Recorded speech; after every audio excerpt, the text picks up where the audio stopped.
Okay, so that did not go to plan at all.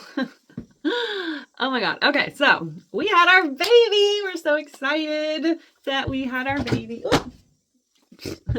And she is healthy and she is beautiful and we are over the moon excited about our little girl.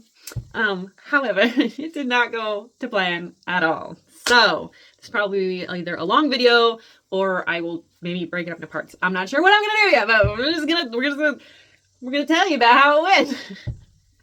So I was scheduled for an induction on Sunday the 3rd. And my water broke at 3:45 in the morning on Saturday the 2nd, which I was initially really excited about because I was like, cool beans, my water broke. That's great. We're going to get in there. We're going to do this naturally. It's going to be great because I really wanted to do it naturally, but that's what the doctors wanted to induce. Anyway, we were inducing at 40 weeks in one day anyway. So like we were full term. But my water broke at 3:45 in the morning. Now I was actually, so I'm on blood thinners and we had an alarm set to get up to give me my shot of my blood thinner. So that's what we were up. We were up and I sat up and I was all like, that was odd. I was leaking a little bit, but I was like, well, maybe not. Maybe my water broke. My husband went to the bathroom before giving me my shot. And I was like, well, if my water is breaking, I wish you would kind of get going before he gives me the shot because I don't want to go into labor after taking my blood thinner because they wanted me to stop taking it. That was going to be like my last shot before we went in for my induction anyway. And so I sat there for a minute. I sat up and I sat there for a minute. And as soon as he came back into the bedroom, I was like, oh crap. Okay. I jumped up and was like, my water broke. And I went and jumped into the shower and stood there for a long time while, fluids did their thing. And I called my mother-in-law and was like, hey, my water broke, which she had said she thought that my water would break on Saturday. It did. So she was right. And then I called the hospital and was like, hey, what do I do? And they were like, come on in. So I got cleaned up, took a shower, got our hospital bag, and we went to the doctor. And we came in and they were like, okay, what's up? And I'm like, my water broke. And they're like, you're having contractions? And I'm like, no. So they got me into a room and they had to go in there and do a swab and whatnot and make sure that my water broke, which I'm like, my water broke. I was standing there in the shower. My water broke. Like, it broke. And so they checked and they came and they were like, guess what? Your water broke. I'm like, thank you. I know. But I was having no contractions. So they put me on the Pitocin. And we waited. And we waited. And we waited. I was not dilated at all for hours. And then finally I dilated to 1 hours and then finally a 2 and then finally a 3 and then I don't even know how many hours we were there before things started moving along, and then it went from the 3 to a 7 and then we went to a 9 and I was so excited. After about 30 hours I finally got to a 9 and it was like, oh, thank you, Lord. Now mind you, because my water broke at 3:45 and we went straight to the hospital, I hadn't eaten since dinner on Friday. I was starving. I was tired. I was weak. And I didn't take any meds. And the nurses kept coming in and saying, wow, you have a real high pain tolerance. Which I was like, it's a little uncomfortable, but it's not painful, because I don't know. It wasn't painful. I don't know. But they kept having to take me off the Pitocin and put me back on the Pitocin because baby's heart rate kept kind of dropping and stuff. And so after about 36 hours, the Pitocin finally really kicked in and I started contracting. Oh my God, I've never been in so much pain. It was awful. I was lying there and the contractions were about a minute apart. So it was like pain, a tiny break. And she came in and she was like, okay, if baby can handle it, we're going to start upping your Pitocin now. And the pain is going to get worse. And I'm like, the pain is going to get worse? I was sitting there with Micah. He was like holding my hand every time I'd have a contraction. And I just started crying and I was like, I can't do this. I was about to pass out every time that I had a contraction. And it's like, I don't know what's going to happen if I don't want to pass out. I don't know what's going to happen if I pass out. So I was like, I need to get the epidural. I didn't want to get the epidural. I wanted to do 100% natural. I didn't want to take any medication. Definitely didn't want to do an epidural for sure. But it was like, I can't deal with this. And so And I felt really bad. I felt like I felt like a little bit of a failure because I couldn't handle it and I had to get an epidural. But so they came in, they took me off the Pitocin for a little bit, and they gave me the epidural, which that's weird. And immediately, like, I couldn't feel my legs. Obviously, if you've had an epidural, you know what that's like. And I was like, I can't feel nothing from my waist down, and I am so excited about it.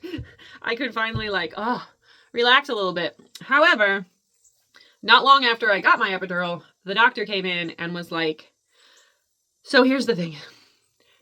You have been in labor for ever, 36 hours. You are tired. Baby is tired. Baby has been sitting there with the head partially, out forever. You're tired. Baby's tired. If we actually get to where you can start pushing, I don't think you're going to have the energy to do it. And baby's not going to have the energy to do it either. And every time you contract, baby's heart rate drops. And so I'm not telling you what to do, but I would recommend that we do a C-section now. And so he was like, I'm going to go out of the room. You guys talk about it and see what you want to do. And obviously, Mike is like, what do you want to do? And I was like, let's do it. Let's just get the C-section, get the baby out of there. We don't want to risk anything. I don't want anything to happen to her, because he talked about the different options. They talked about maybe using the vacuum, and he talked about the risks of the vacuum and stuff. And I was all like, well, that doesn't sound good. And also he said that because her head had been engaged so long, she was probably starting to get fluid in her. And I was like, oh my God, if you had told me hours ago that like her head was in danger and she was feeling pressure and that she could be getting fluid, I would have been like, cut her out. But whatever. Anyway, and so we were like, okay, let's do the C-section. So cool beans. I already had the epidural, so I was pretty much ready to go. So they took me into the operating room, put up the little blue tarp, and strapped me down like this. That was weird. And gave me some anesthesia, so I couldn't feel anything. And so Micah he was standing next to me back here, and he could look over if he wanted to, which he was like, yeah, no, I don't want to see that. He did look over a couple times and was like, nope, I'm good, thanks. But the plan was they were supposed to cut the baby out, hold the baby up. Micah was supposed to see what the gender was and say boy or girl, and then they would take it over to the light bed thing and clean it up and do whatever. Well, when they got in there, they opened me up, and the doctor poked his head over and said, did you know you have a bicornual uterus? I think I'm pronouncing that right. It means my uterus is shaped like a heart instead of like this. And I'm like, no. Keeping in mind that I have had a gazillion ultrasounds. I have had like the balloon put into my uterus and the dye and stuff. Like they checked my uterus and my fallopian tubes. And he told us my uterus, not good. It's not good. So it's shaped like a heart. And one side, the muscle is super, super thin. And the other side, it's thick. But my fallopian tubes there's something wrong with them. They're weird looking on the ends. And so what was happening, why we were having so much trouble getting pregnant, was because of the weirdness of the fallopian tubes. The eggs were always going onto the side with the really thin walls. And so they couldn't hang on. And that's why we weren't having any trouble getting pregnant. We were just having trouble keeping pregnant because that one side is super thin. Surprisingly, Charlotte, our baby girl, stuck on the thin side and stayed there. She was just like, I'm hanging out. I like you people. I want you to be my parent. So somehow she survived on the thin side of my uterus. But because of the shape of the uterus and the fact that she was engaged, they were having a real hard time getting her out. She was stuck. So they had to, generally they do a C-section where they cut this way and then pull the baby out. But they had to cut it this way and then this way to get her out. So they got her out. And they took her out, and so it was very dramatic, and so they got her out, and so they didn't show Micah the gender. They just took her right over to the thing. All I could hear was her heart rate is dropping, and I'm like, oh my God. Oh my God. But in short order, they were like, her heart rate is fine. And the anesthesiologist, she pops around the corner, and she goes, she's doing fine. She looks good. Everything is fine. And I looked up at her with like these sad little droopy puppy dog eyes, and I was like, did you say her? And she's like, oh my God, I'm so sorry. And I'm like, no, it's okay. I'm like, is it a girl? And she's like, it's a girl. And I turned to Mike and I'm like, it's a little girl. And we both cried and it was like, oh my gosh. You have to remember that there's not been very many little girls on my husband's side of the family. There's like 30 some odd kids and like 3 or 4 girls. So we was absolutely not expecting a little girl. We thought for sure it was going to be a little boy. So anyway, and as soon as she told me that, it's like, okay, baby's good. We're having a girl. We're so excited. And then the doctor pokes his head over the tarp and he goes, I can't get your afterbirth, your lining, out. It's stuck. It's like embedded in the muscle and I cannot get it out. And he's like, I'm calling another doctor. She should be in about 10 minutes. And he said, we might have to do a hysterectomy. And I'm like, oh my God. And he's like, you won't be able to have any more kids. And you won't have your period. It's like, well, that's cool. Who wants that? I'd be cool without the period. But at this point, like, we were like, we wanted to have, probably, I did anyway. Even though we'd had so much trouble, I did want to have another baby.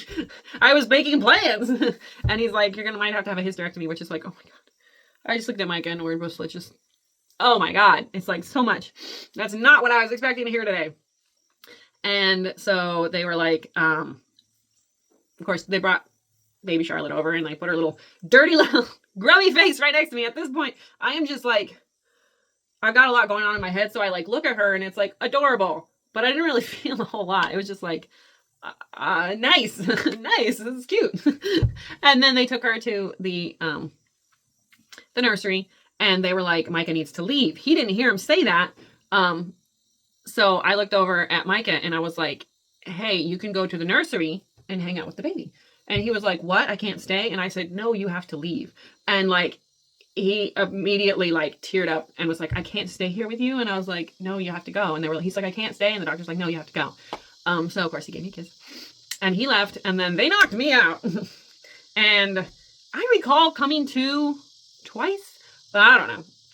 I feel like they knocked me out and I think I woke up, once. I don't remember what happened there.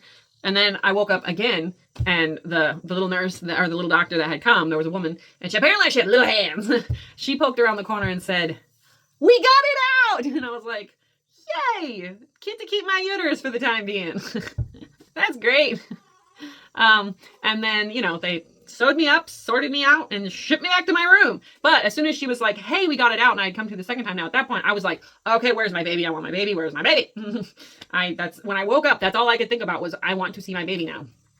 And so they took me back to the room, and they told me that, they needed to clean her up, and because, okay, so when she came out, apparently they said that because my water had broke so long ago, like 36 hours ago, I was starting to get infection. And so when they took her out, she smelled a little infectious.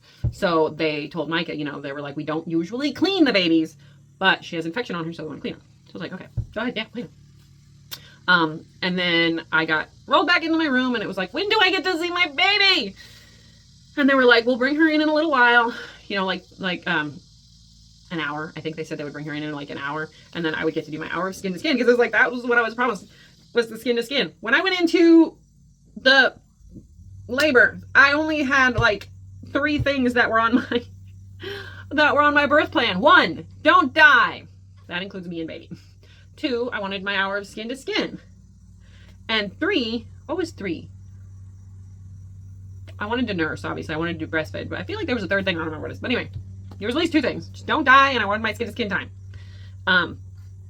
So we called his parents and we're like, okay, because they wanted to, we didn't know when we were going to have the baby and it had been taking a really long time. So we're like, there's no reason for you guys to be hanging out at the hospital with us while this is going on. We'll call you when the baby's born and then you can come. Well, baby's born. I'm going to get to see it in about an hour. So it was like, okay, they're an hour drive away. So I called them and was like, hey, you can come to the hospital now. Baby's born. And they were like, we're in the waiting room. And I was like, you're in the waiting room. They're like, yeah, we couldn't wait. So we came to the waiting room. So it's like, okay, cool beans, you can come on up. And they had said that his parents could go look at her through the window, but I hadn't got to see her yet. I mean, I did get to see her for a little bit, but I wanted to hold her and stuff. And so I was like, when they came in, I told them it was a girl and they were all excited. And I was like, you can go see the baby, but you can't see the baby before I get to see the baby, because they had said they were going to roll me into the nursery. But they came in and said, oh, no, we're going to bring her to you. And it's like, yay! So in short order, they brought the baby in and I got to hold it and it was magical and I'm so in love with her. And everybody got to see the baby and it was all very good and exciting. And then they moved, after our hour, they moved us into another room where we stayed for 2 days, and they checked everything. And baby had jaundice.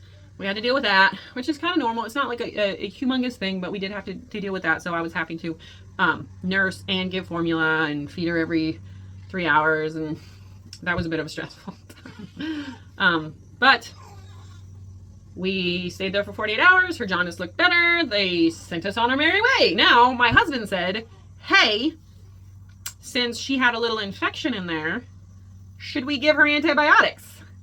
And they're like, no, she should be fine. So we went home. We were home. We left the hospital at like 2:50. Got home, hour drive. Got home. Stayed the night. I was in so much pain. I was like, there's no way that this is what C-sections are like. Like my sister-in-law had one and she was like up and doing things. Not a lot, but she was up and doing things. And I was in so much pain. I couldn't